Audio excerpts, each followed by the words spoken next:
revenir dans cette émission sur la digestion évidemment des annonces de la Fed ou du changement de ton en tout cas de la Fed suite à sa prise de parole et à son résumé de politique monétaire la semaine dernière. On va également parler de la situation européenne avec ses PMI en hausse et également ce climat des affaires en hausse. On en parlera avec deux invités. On va commencer avec Frédéric Ducrozet, stratégiste chez Pictet Wealth Management. Bonjour Frédéric Ducrozet. Bonjour à vous.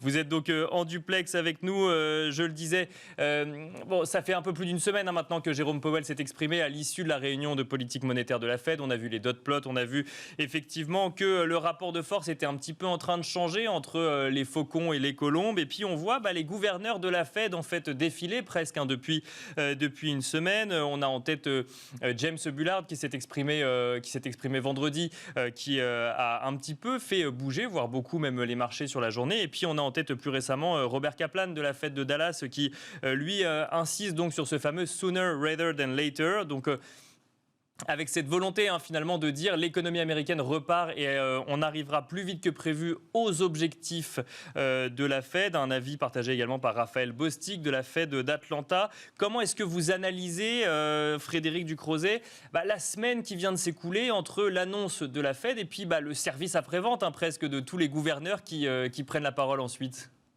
C'est exactement ça, vous l'avez dit, on est en mode de digestion sur les marchés, fondamentalement parce qu'on a une Fed qui a surpris du côté hawkish, en prévoyant finalement 2 hausses de taux en 2023. Soit dit en passant, 2023 c'est très loin et Dieu sait ce qui se passera d'ici là, mais le marché a suffisamment été surpris pour bouger sur cette nouvelle.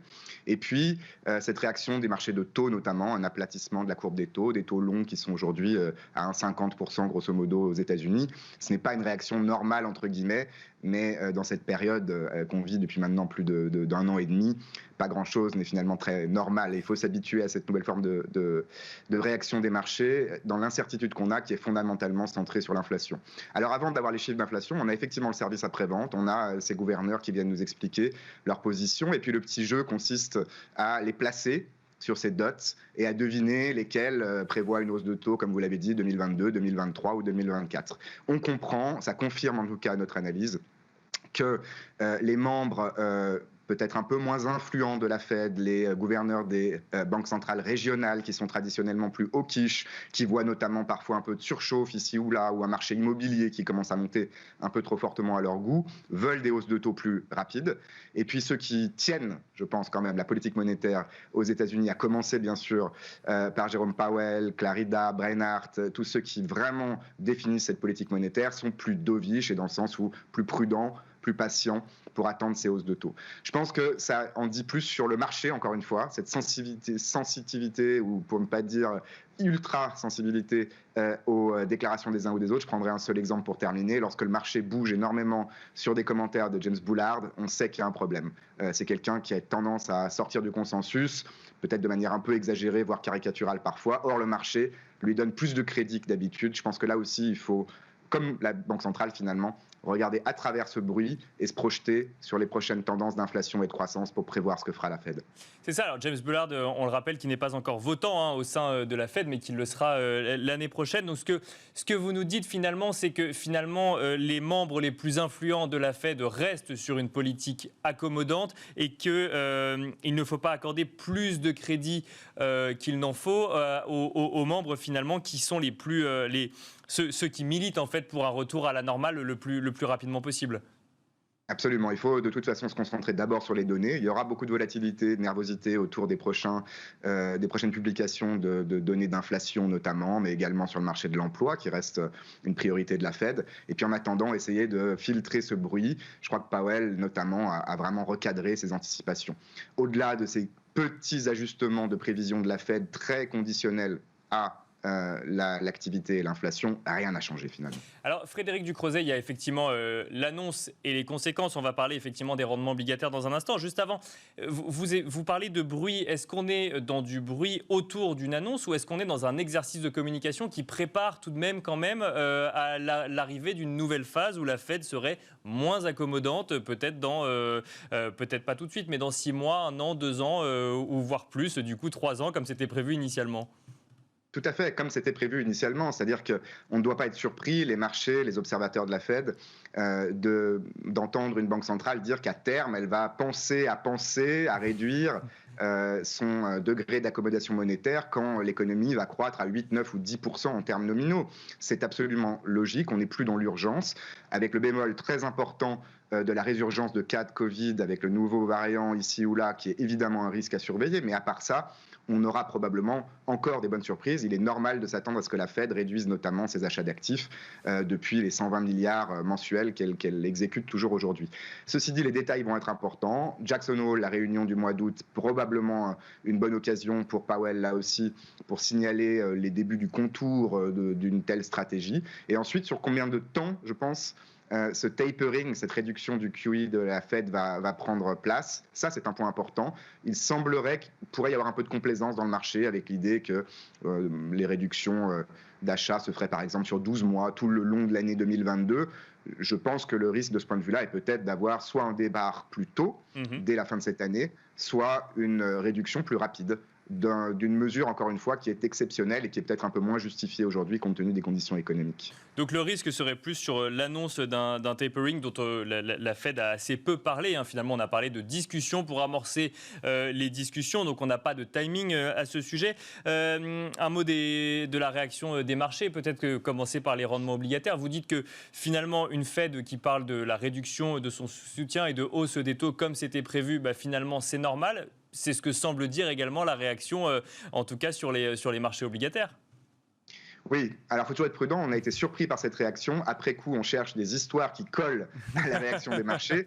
Il faut quand même, c'est l'industrie qui fonctionne comme ça. C'est vraiment contre-intuitif par rapport à tout ce qu'on disait depuis plusieurs mois, où on disait projection d'inflation qui monte, attention, risque d'arrêt du soutien de la Réserve fédérale, et le taux à 10 ans, pour prendre l'exemple de celui-là, qui montait en réaction. Et là, d'un coup d'un seul, il se passe totalement l'inverse. Oui. Alors, je pense qu'il y a énormément de choses à dire et dans le contexte dans lequel on est. Je résumerai ça par le fait qu'il y a des changements structurels dans les marchés. On arrive de taux d'intérêt très bas, évidemment, historiquement très bas, à 0 pour les taux courts, 1,5 pour les taux longs, c'est extrêmement bas.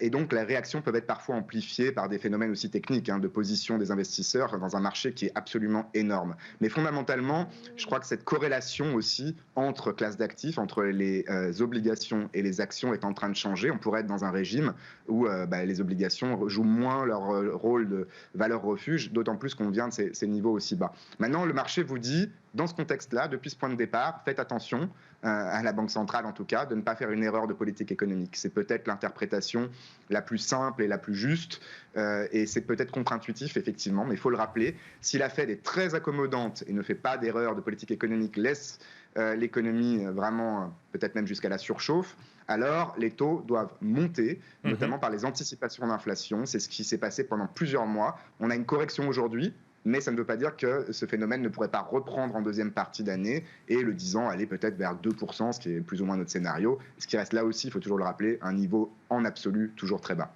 C'est ça, donc une phase transitoire avant une reprise finalement de la progression de ces rendements obligataires. Si on parle des marchés actions un petit peu, la réaction a été assez mitigée. On a eu du mal à comprendre en fait. Alors on s'attendait peut-être trop à une réaction brutale finalement des marchés suite à une annonce qui était redoutée, ou en tout cas un début d'annonce ou un changement de ton qui était redouté par les marchés. Là on a du mal à comprendre comment ils se positionnent. Peut-être d'abord les marchés américains. Oui, je pense que l'image d'ensemble, là aussi, il me semble globalement a changé. Jérôme Powell nous dit la croissance va être très forte et de fait, on voit des très bons chiffres encore. L'inflation va être un peu plus élevée, mais historiquement, des marchés actions vivent très bien et même plutôt très très bien avec une inflation modérée de l'ordre de 2, 2,5%. C'est plutôt un régime très favorable pour le risque en général. Le seul bémol, et là aussi c'est peut-être une phase de transition, c'est qu'on est déjà à des niveaux élevés sur les marchés, bien sûr, que les valorisations sont très exigeantes en termes de profit et qui continuent d'être bons, mais qui ne peuvent peut-être pas être extrapolés en 2022. Vous avez plein d'autres questions qui rentrent en compte. Est-ce que l'imposition sur les sociétés va être montée l'année prochaine ? Bref, les marchés actions sont quand même, comme d'habitude, dans une forme d'incertitude. Et pour que ces valorisations tiennent et que les marchés puissent tenir aussi dans l'ensemble, malgré des profits qui vont peut-être ralentir l'année prochaine, en tout cas comparés d'un an sur l'autre, il faut que les taux d'intérêt restent bas. D'où la nervosité des marchés, y compris actions. Si vous voyez des mouvements sur les marchés de taux que vous ne comprenez pas bien et si vous voyez des risques, que vous ne maîtrisez pas. Mais j'ajouterais quand même qu'au-delà des indices qui montent et qui touchent à nouveau des points hauts, ce qui compte, c'est la rotation. Et là, effectivement, au sein des indices, on a à nouveau, du coup, avec des taux qui sont restés bas, eh bien, des secteurs comme la tech américaine qui reprennent plutôt le leadership sur les marchés actions, en tout cas aux États-Unis. Ah, c'est ça, et on voit le Nasdaq qui résiste plutôt bien, plutôt un peu mieux effectivement que les autres indices. Ça veut dire quoi? Ça veut dire qu'on revient finalement sur un schéma qu'on a connu durant toute la première partie de l'année. Là, dans cette période un peu transitoire, on va vers ce qui nous rassure? On va alors peut-être vers ce qui nous rassure en termes de génération de cash flow. Les grandes boîtes de la tech américaine sont évidemment, de ce point de vue-là, extrêmement résilientes. Les profits sont stratosphériques. Mais comme ces secteurs et ces entreprises n'ont pas beaucoup performé, ont sous-performé finalement pendant plusieurs mois, là où les secteurs value, cycliques, énergétiques, financières ont beaucoup performé, et bien en fait mécaniquement, leur valorisation est devenue plus faible, plus attractive. Et donc je pense qu'il y a un phénomène assez classique, des mini-cycles financiers qu'on observe assez fréquemment, où pour le moment on a un retour effectivement vers ce style growth, vers ce style de croissance. Ça ne veut pas dire qu'au second semestre, je le répète, si vous avez par exemple une repentification de la courbe des taux aux États-Unis et toujours une croissance mondiale très forte, on ne pourrait pas avoir à nouveau une rotation à nouveau vers la value. C'est d'ailleurs potentiellement le scénario le plus probable dans cette constellation que je décris de croissance, inflation et taux d'intérêt. Donc on suivra ça ensemble, Frédéric Ducrozet. Pour l'instant, effectivement, le retour vers les valeurs de croissance. Merci beaucoup, Frédéric Ducrozet. Je rappelle que vous êtes stratégiste chez Pictet Wealth Management.